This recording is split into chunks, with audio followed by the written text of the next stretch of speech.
Assalamualaikum warahmatullahi wabarakatuh. Saya akan menjelaskan tentang materi selanjutnya, yaitu tentang bank syariah. Bank syariah. Yang pertama itu sejarah bank syariah. Sejarah bank syariah pertama itu di Pakistan dan Malaysia pada tahun 1940-an.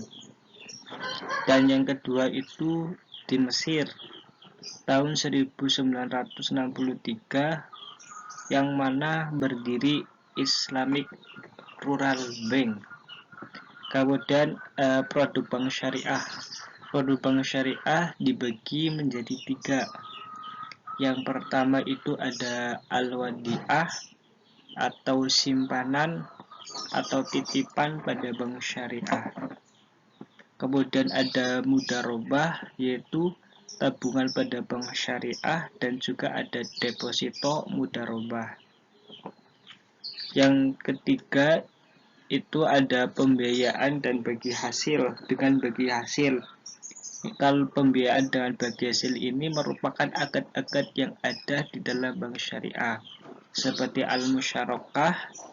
Al-musyarakah itu akad kerjasama antara dua pihak atau lebih untuk melakukan usaha tertentu.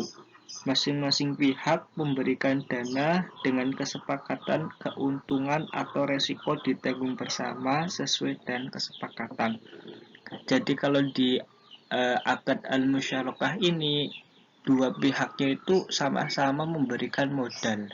Jadi ketika untung dinikmati bareng, dan juga ketika rugi pun mereka nikmati bareng. Al-musyarakah, dua pihak itu sama-sama memberikan modal dan sama-sama mengelola al-musyarakah. Kemudian yang kedua itu al-mudharabah. Sama akad kerjasama dua pihak atau lebih, yang mana kalau al-mudharabah ini satu itu menjadi penyedia modal dan satu itu sebagai pengelola. Artinya yang pengelola ini berhak menerima untung lebih jika usaha yang mereka rintis itu untung. Jadi bisa dikatakan 75% dengan 25% perbandingannya. Kemudian ada al-musyarah, itu kerjasama antara pemilik lahan pertanian dengan penggarapnya. Kemudian ada al-musyaqqah. Al-musyaqqah ini sama prinsipnya seperti al-musya'arah, tapi kalau al-musyaqqah ini ada sedikit andil dari pemilik lahan. Kalau al-musya'arah itu pemilik lahan hanya menyewakan kepada penggarapnya tanpa ada andil. Kalau al-musyaqqah ada andil, itu berupa misal ada perawatan, kemudian ada penyiraman, agar nanti ketika untung pun al-musyaqqah ini antara pemilik lahan dan antara pengelola itu range-nya nggak terlalu jauh, misalnya 60-40% seperti itu. Kemudian salam, ini pembelian yang disepakati atau diserahkan di kemudian hari, sedangkan pembayaran itu dilakukan di muka. Salam ini sering kita jumpai pada platform-platform jual beli online, yang mana mengharuskan kita untuk bayar dulu, nanti barang itu baru datang ketika barang itu sudah kita bayar. Kegiatan yang seperti ini malah justru syariah.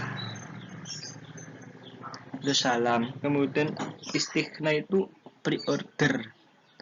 Artinya kita bayar dulu 50%, nanti 50%-nya itu ketika barang itu datang ke kita, nanti kita bayar kurang aja 50%. Seperti itu. Kemudian ada ijarah, itu akad pemindahan hak guna atas barang atau jasa melalui pembayaran upah sewa tanpa diikuti pemindahan kepemilikan atas barang itu sendiri.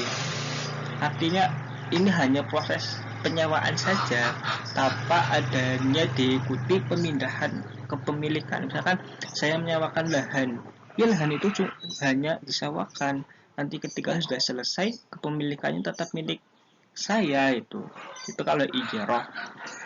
Kemudian ada wakalah. Kalau wakalah itu pemberian mandat dari satu pihak ke pihak lain. Artinya kalau wakalah ini misalkan saya mempunyai utang, nah, ketika saya nggak ada, saya memberikan mandat kepada orang lain, yang mana nanti ketika dia mengembalikan utang ke kamu saja, itu namanya al-wakalah. Kemudian al-kafalah itu melihat jaminannya, sama di konvensional. Kalau di bank syariah itu namanya al-kafalah, jaminannya. Kemudian ada al-hawalah, ada pengalihan utang. Misalkan si B punya utang dengan si C, nah si A mempunyai utang dengan si B, maka pengalihan utang itu si A langsung pengalihan ke C, itu namanya pengalihan utang. Kemudian arahan itu penggadaian. Jadi ketika kita butuh dana, kita bisa menggadaikan apa, ketika dalam diberikan kesepakatan berapa bulan untuk mengembalikan uangnya, nanti setelah itu kita mengembalikan uangnya, barangnya kembali, dan tentu ada biaya administrasinya. Seperti itu arahan, atau bisa kita sebut itu sebagai penggadaian, gadai. Kemudian penilaian kesehatan bank.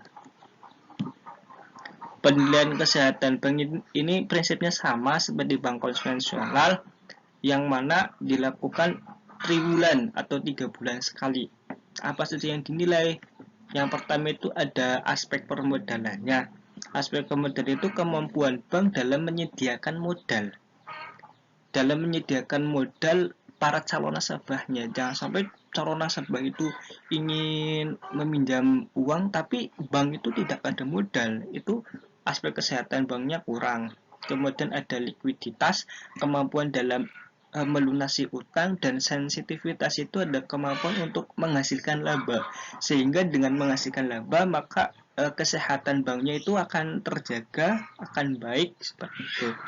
Kemudian ada lagi prinsip penilaian kesehatan bank itu ada manajemennya, kualitas sumber daya manusianya, kualitas asetnya, kualitas bangunannya, seperti itu. Itu penilaian kesehatan bank. Ya mungkin terima kasih, hanya itu saja yang bisa saya sampaikan. Kurang lebihnya saya mohon maaf yang sebesar-besarnya. Wassalamualaikum warahmatullahi wabarakatuh.